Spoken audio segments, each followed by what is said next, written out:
Hi and welcome to the remake of the 67 hammer tutorial. A lot of people, when I first posted the other one, a lot of people said that there was this arch tool and alt right click method that you could do. I wasn't quite sure of what this method even was, and everyone just kept posting comments that I prefer this method's better, until one guy said the thing that I needed to hear to be able to learn this. And that was this guy. He said there was a tutorial on interlopers. Guys, if I don't know how to do something, it's because I don't know how to do it. I don't know everything about hammer. And if you know how to do something, I'm always willing to learn. So, I've learned how to do it, and I'm going to share that knowledge with you, thanks to this guy who told me where to find it. So, again, I'm just going to create a road with a curved turn. To do this, you just create a brush, preferably with snapped grid on. I'm going to make mine 256 units wide, and then apply it, or create it actually. Then make it the length you want, but leave it no draw. Now, we want to create a smooth 90-degree turn. So to do this, create a box and hammer with the brush tool. It's best to have it be a perfect square. And then go into categories on the right side here. You want primitives, and then objects, arch. Press enter. It will open up a new window. This window is the arch properties preview.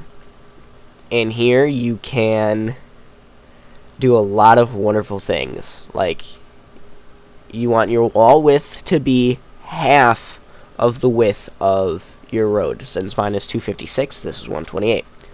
You can raise or lower the number of sides that the road has, so in turn the road can be smoother or choppier. I've actually found that 8 is really good. And then you can have the starting angle and the arc angle. So if I wanted this to be a U-turn, I just set the arc to 180 and it makes a U-turn. But we want a 90-degree turn, so I want mine to be a 90-degree arc. You can click preview and then click OK. Then it'll lag for a second and it will create it.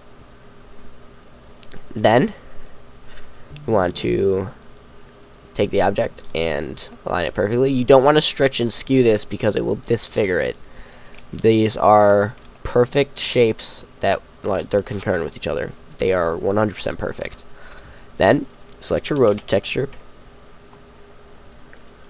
and apply it to one of the horizontal faces, not one of the curved ones. And then align it perfectly. So you can click the fit button under justify and it will fit it perfectly. Now, this is where I was starting to rage. Select this top texture, hold Alt, and right-click on the side here. Now, select the side texture, hold Alt, and right-click on all of these sides. Then go all the way around like that. Then, select this side, hold Alt, and right-click the top. And select this side, then just keep selecting the next face and holding Alt and right clicking on the top face. This will result in a wrapping effect from the side here because this is aligned to the face. And if we look up, perfectly wrapped texture. And if you enter the face edit sheet, you will notice that there is no rotation on here because it's aligned to the face. So, but you will notice a little bit of tiling here that can result in a fake look. So,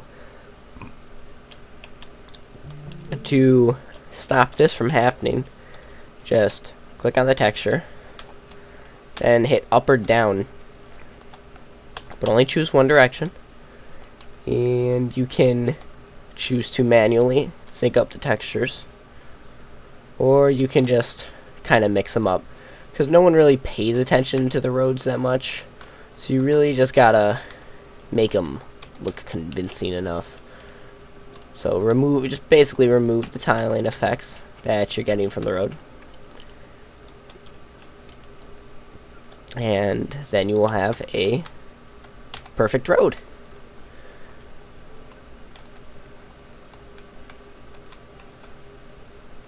And again, I'm going to also show you guys how to make a three-way intersection. Making a three-way intersection is relatively simple. Just create another copy of your road brush. And then you want it to intrude halfway through the other piece of road. Then cut a tip out of the intruding piece on a 45-degree angle on both sides. So we're pretty much making a point or an arrow. Then you want to select your other piece of road, cut it in half.